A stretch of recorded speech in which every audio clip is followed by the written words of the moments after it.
Olá pessoal, sou Fausto, professor tutor de Economia, e o objetivo desse vídeo é conversarmos sobre nossas primeiras unidades de ensino.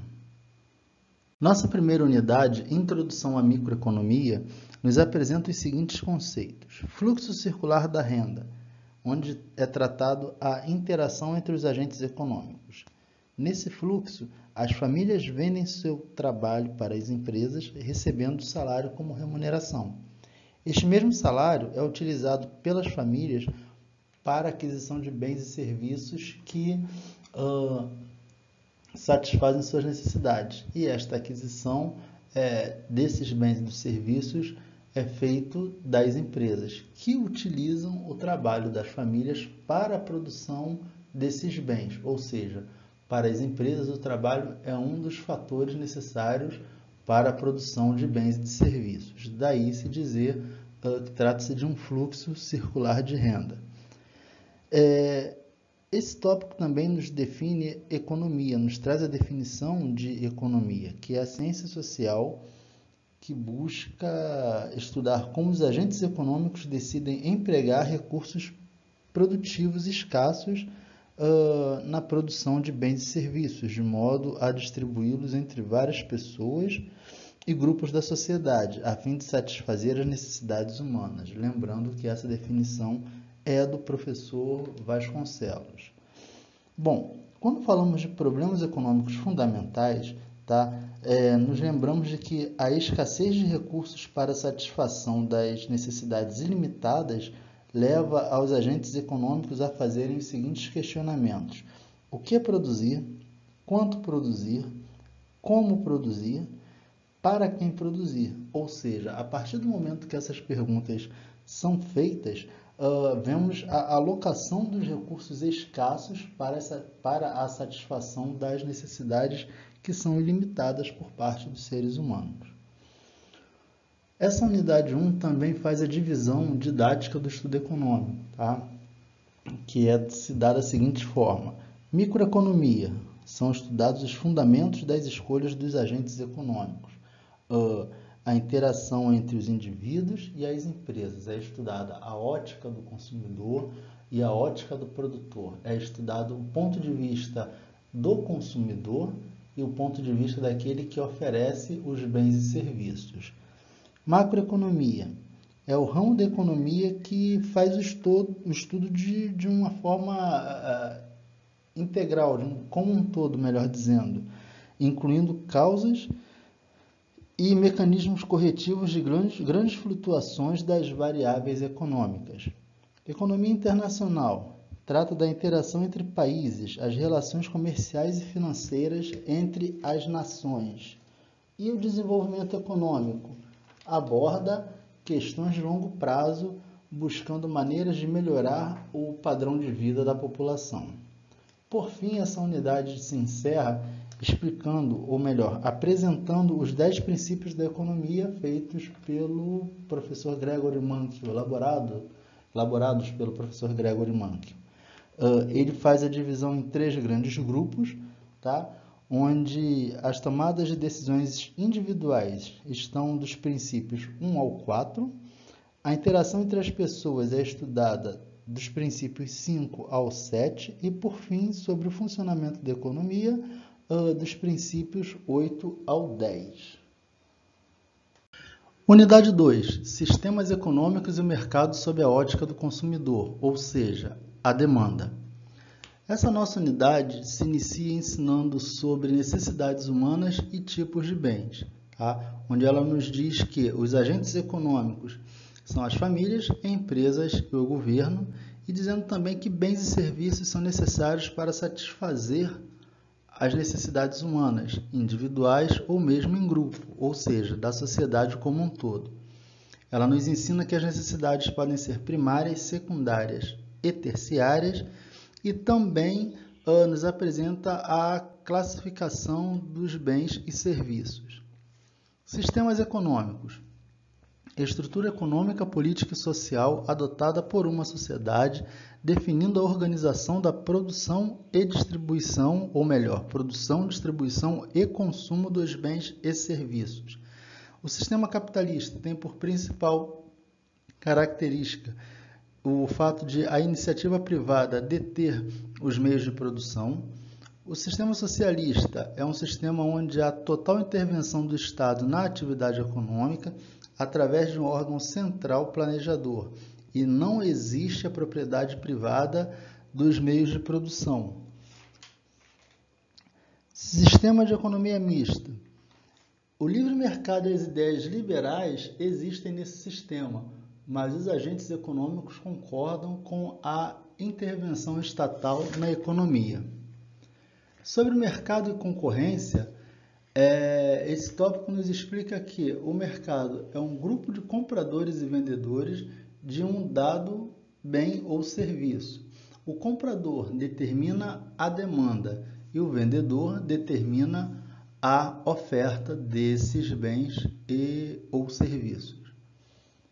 Mercado competitivo. Quando falamos de mercado competitivo, falamos de um número elevado de compradores e vendedores exercendo impacto insignificante no preço dos bens e dos serviços. Demanda de mercado. Quantidade de bens ou serviços que consumidores desejam adquirir em determinado momento. Ou seja, quando falamos de demanda de mercado, falamos do comportamento dos consumidores. E a Lei Geral da Demanda nos fala que se o preço de um bem aumenta, a quantidade consumida diminui, ao passo que se o preço diminui, a quantidade consumida ou demandada de um bem ou serviço aumenta, ou seja, a relação entre preço e quantidade é uma relação inversa. Outras variáveis que afetam a demanda de um bem. Essas variáveis podem ser a renda dos consumidores, os preços de bens substitutos ou concorrentes, preço dos bens complementares, a preferência ou o hábito dos consumidores também pode impactar nesse ponto. Efeito substituição e efeito renda. Quando falamos de efeito substituição, falamos do seguinte: imagine, por exemplo, um bem como a manteiga, que tem um substituto que é a margarina. Se o preço da manteiga sobe, então as pessoas passam a consumir mais margarina, ou seja, efeito substituição é a substituição de um bem por outro devido ao aumento desse primeiro bem. Vamos supor, bem 1, bem 2. Se o preço do bem 1 aumenta, então as pessoas passam a consumir mais do bem 1, mais do bem 2 por conta do aumento do preço do bem 1. E efeito renda. Imagina que se o preço de um bem aumenta, mas a renda do consumidor permanece igual, o salário permanece igual, então essa renda perde poder de compra, diminuindo a demanda por este tipo de bem. Choque de expansão ou contração de demanda. Choque de expansão de demanda, nessa situação, a demanda dos consumidores é maior do que a esperada pelos produtores.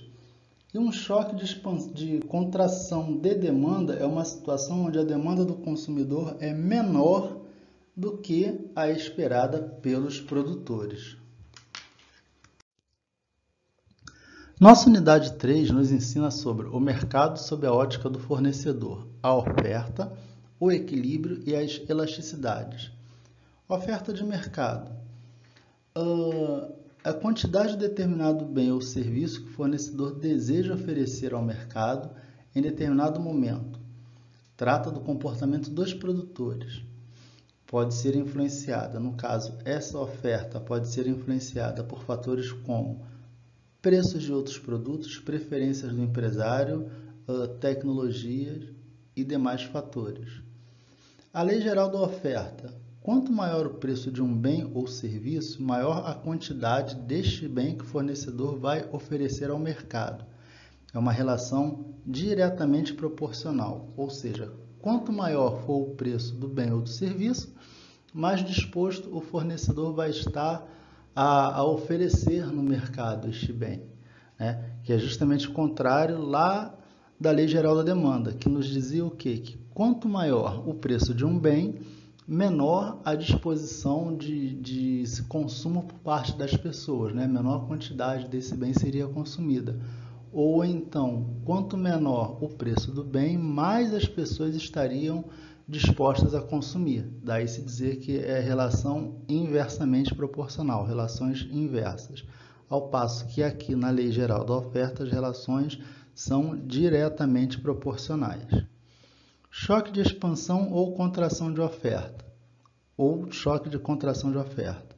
Bom, o choque de expansão de oferta é uma situação em que acontece a alteração na quantidade inicialmente planejada pelo fornecedor para ofertar no mercado. Ao passo que o choque de contração de oferta é uma diminuição na quantidade que foi inicialmente planejada pelo produtor para oferecer no mercado. Equilíbrio de mercado. É uma situação onde as curvas de oferta e demanda se cruzam em determinado ponto a um determinado preço. Tá? Neste ponto, a este preço, que é o preço de equilíbrio, a quantidade demandada vai ser igual à quantidade ofertada. Elasticidades. A elasticidade trata da sensibilidade das quantidades consumidas frente a variações nos preços de um bem ou serviço, variação na renda ou variação no preço de outros produtos. Desta forma, quanto maior a sensibilidade, maior será a elasticidade. São tipos de elasticidade: elasticidade preço da demanda, elasticidade renda da demanda, elasticidade preço cruzada da demanda e elasticidade preço da oferta. Nossa unidade 4 trata da teoria da produção e dos custos, bem como do estudo das estruturas de mercado. Bom, quando falamos em custo de produção, nós falamos em teoria da firma. Tá? Falamos da relação tecnológica entre quantidade física de produtos e fatores de produção. Tá? Também falamos da relação entre quantidade física de produtos com os preços dos fatores de produção. Assim, existe a busca da maximização da eficiência na combinação dos fatores de produção, tendo em conta o preço dos insumos. Também não podemos esquecer que quando falamos de custos, essa questão também aborda os custos de manutenção da empresa, não somente os custos para a fabricação de bens ou serviços. Lucro é a diferença entre receita total e o custo total, ou seja, frente ao que a empresa apura, tá? E diminuindo-se o custo ou os custos que ela tem para poder produzir aquele bem, aquele serviço, então tem-se esse resíduo, tá? Porque o lucro ele nada mais é do que um resíduo da operação. Classificação dos custos. Custos variáveis ou diretos são ligados diretamente aos produtos fabricados. Depende da quantidade produzida e aumentam conforme aumenta a produção.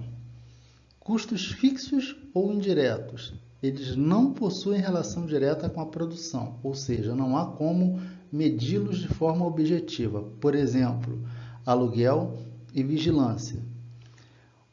Custos no curto e no longo prazo. Custos no curto prazo, tá? Estão ligados ao fator de produção capital, é um custo fixo. E o fator também está ligado ao fator de produção trabalho. Este custo no curto prazo já é variável. Outras medidas de custo. Custo médio, custo total dividido pela quantidade produzida. O custo fixo médio é o custo fixo total, ou seja, o custo fixo de toda a produção dividido pela quantidade produzida. Custo variável médio é o custo variável total dividido pela quantidade produzida. E o custo marginal, que vem a ser a variação no custo total dividido pela variação na quantidade produzida, tá? Indicando o custo de se aumentar uma unidade a mais na produção. Ou seja, a partir do momento que se aumenta a produção, se incrementa a produção, é possível calcular o custo marginal. Sobre custos no longo prazo, tá? Nós podemos dizer o seguinte, que no longo prazo existe a possibilidade de ampliação de instalações, construção de novas fábricas e que para isso é necessário que haja a montagem de um projeto de investimento e a avaliação se ele é viável ou não, tá? Ou seja, isso nos mostra que os custos de curto prazo são custos diferentes dos custos de longo prazo, porque no longo prazo você pode expandir a planta da empresa, a planta da fábrica, coisa que não é possível no curto prazo, tá? No curto prazo, o máximo que pode ser feito é o aumento da quantidade de funcionários e não o aumento das instalações, por exemplo. Estruturas de mercado de bens e serviços e de fatores de produção. Estruturas de mercado. São diferentes maneiras de como as empresas de um mesmo setor ou segmento se organizam para disputar a preferência dos consumidores. Tá? Estruturas de mercado de bens e serviços podem ser concorrência perfeita, monopólio, oligopólio, concorrência monopolística. Estrutura de mercado de fatores de produção pode ser concorrência perfeita, oligopsônio e monopsônio.